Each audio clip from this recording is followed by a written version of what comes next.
Imaginez-vous dans très exactement 12 mois. On est en décembre 2026. Est-ce que vous serez encore en train de regarder votre tableau de bord avec 0 vente affichée au compteur? Ou est-ce que vous aurez enfin publié vos livres, construit une véritable audience et commencé à générer un revenu régulier grâce à votre plume? La différence ne dépend pas de la chance. Elle dépend des décisions que vous prenez maintenant en ce début d'année. Et pour vous aider à démarrer du bon pied, je vais partager avec vous 7 résolutions puissantes pour réussir en auto-édition cette année et enfin vivre de vos livres. Appliquez-les sérieusement et 2026 pourrait bien être l'année où tout change pour vous. C'est parti.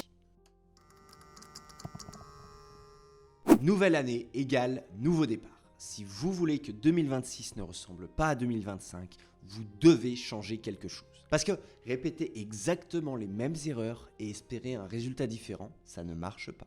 La vérité, c'est que ce n'est pas une question de chance. Ce n'est pas une question de talent non plus, je vous rassure. C'est une question de décision et d'habitude. Et aujourd'hui, je vais partager avec vous 7 résolutions très simples mais très puissantes qui peuvent transformer votre parcours d'auteur. Appliquez-les sérieusement et 2026 pourrait bien être l'année où tout change pour vous. Résolution 1. Fixez-vous un objectif de publication réaliste. Combien d'auteurs débutent l'année en se disant « Cette année, j'écris un best-seller » Et résultat, 3 mois plus tard, ils n'ont même pas fini le premier chapitre. Le problème, c'est que viser trop haut, trop vite, ça décourage. Alors, au lieu de vous mettre une pression énorme avec un objectif, disons-le, irréaliste, fixez-vous un but clair mais atteignable. Par exemple, je vais publier 2 ou 3 livres cette année. Un objectif clair, ça marche un peu comme une boussole. Ça vous donne une direction. Sans ça, vous allez juste tourner en rond. Donc, ne rêvez pas d'un best-seller sorti de nulle part. Concentrez-vous sur une progression régulière. Chaque livre publié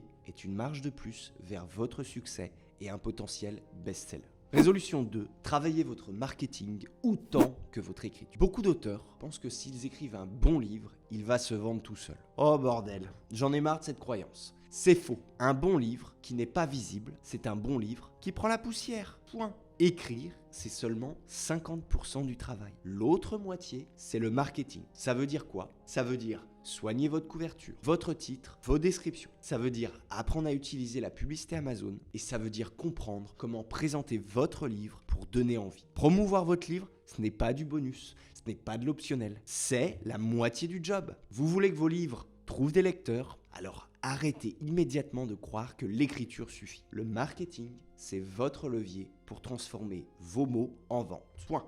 Résolution 3. Construire une audience, même petite. La plupart des auteurs débutants comptent uniquement sur Amazon pour trouver leurs lecteurs. Wouah!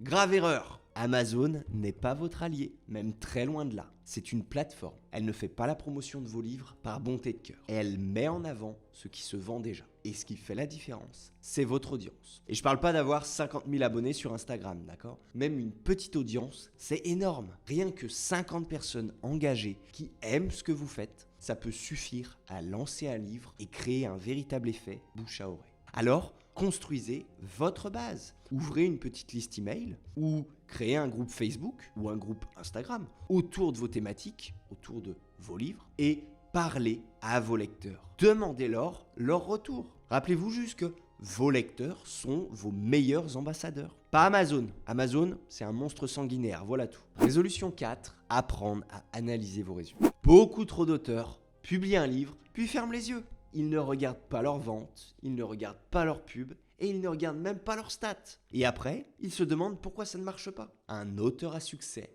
lui, il analyse, il regarde ce qui fonctionne, ce qui ne fonctionne pas. Ses pubs, ses mots-clés, ses ventes par période, etc. Et à partir de ça, il ajuste. Parce que ce qui ne se mesure pas ne s'améliore pas. Donc, concrètement, prenez le temps, chaque mois, une fois par mois, de regarder vos chiffres. Quels mots-clés amènent des ventes? Quelle publicité vous coûte trop cher? Quels livres se vendent mieux que les autres? C'est en apprenant à lire vos résultats que vous saurez quoi améliorer. Publier à l'aveugle, c'est comme naviguer sans carte. Mais ici, vous ne deviendrez pas le nouveau Christophe Colomb. Résolution 5. Formez-vous et testez en continu. Le marché change vite. Les lecteurs évoluent, Amazon change ses règles et de nouvelles tendances apparaissent. Si vous ne vous formez pas en continu, vous restez bloqué au même niveau pendant que d'autres avancent. Chaque auteur qui réussit, c'est d'abord un étudiant permanent. Il lit, il se forme, il teste. Regardez des vidéos. Ma chaîne YouTube, c'est déjà un très bon point de départ d'ailleurs. Si vous n'êtes pas abonné, comment espérez-vous réussir? Allez, on s'abonne. C'est votre première résolution de 2026.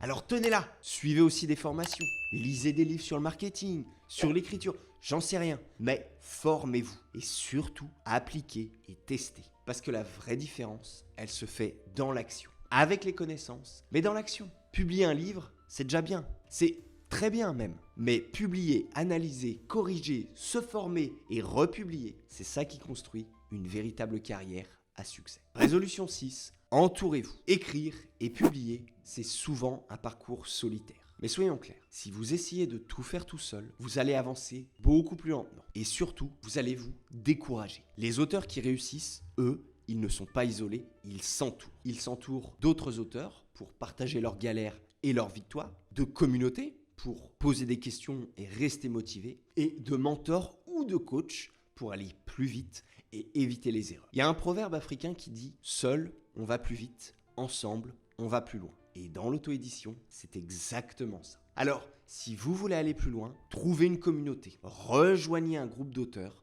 et entourez-vous de personnes qui comprennent vos défis. C'est aussi pour ça que j'ai créé le cercle, pour permettre aux auteurs de ne plus avancer seuls, mais de progresser ensemble, main dans la main. Vous avez plus d'infos à ce propos dans le premier lien de la description. On continue. Résolution 7, ne lâchez pas trop tôt. C'est probablement la résolution la plus importante de toutes. Et je voulais déjà partager celle-ci, mais vous ne m'écoutez pas. Parce que la majorité des auteurs abandonnent beaucoup trop vite. Ils publient un livre, ils font 3 ventes, et au bout de 3 mois, ils disent « ça ne marche pas, j'arrête ». Ah, erreur fatale. La vérité, c'est que le succès en auto-édition, il arrive rarement avec un seul livre. Très souvent, c'est au 2e, au 3e, parfois même au 4e, voire plus, que les ventes décollent vraiment. Parce que vos compétences s'affinent, parce que votre catalogue s'étoffe et que vos lecteurs commencent à vous suivre. La persévérance, c'est vraiment ce qui transforme un rêveur en un auteur rentable. Publier un seul livre et attendre un miracle, ça ne marche pas. Publier régulièrement, apprendre de chaque échec et continuer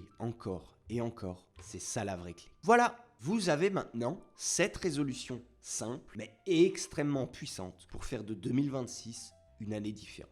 Fixez-vous des objectifs clairs, bossez votre marketing, construisez votre audience, analysez vos résultats, formez-vous en continu, entourez-vous et surtout, ne lâchez pas. Parce qu'une résolution, ça ne sert à rien si ça reste dans votre tête. C'est en agissant jour après jour, semaine après semaine et mois après mois que vous transformerez vos rêves en résultats concrets. Vous avez les clés entre vos mains. Maintenant, c'est à vous de jouer. Si cette vidéo vous a aidé, mettez un petit like, abonnez-vous à la chaîne pour ne surtout pas rater les prochaines vidéos et partagez-la avec un ami auteur qui veut aussi faire de 2026 son année de réussite. Et bien sûr, on termine cette première vidéo de l'année par le traditionnel tirage au sort. Le grand gagnant de cette semaine qui remporte 1 heure de coaching avec moi est... Tadam ! Son nom s'affiche juste ici. Félicitations à toi, je suis vraiment super content et j'ai hâte qu'on puisse discuter ensemble de ton avenir en auto-édition et de voir sur quoi on peut travailler pour t'aider à progresser. Tu peux me contacter directement sur mon mail qui s'affiche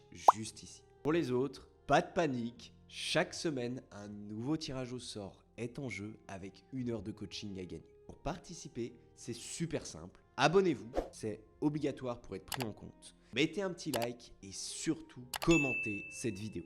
Le résultat du prochain tirage au sort sera annoncé jeudi prochain à 18 h avec la sortie de la nouvelle vidéo. Pour ma part, je vous dis à très bientôt. Salut!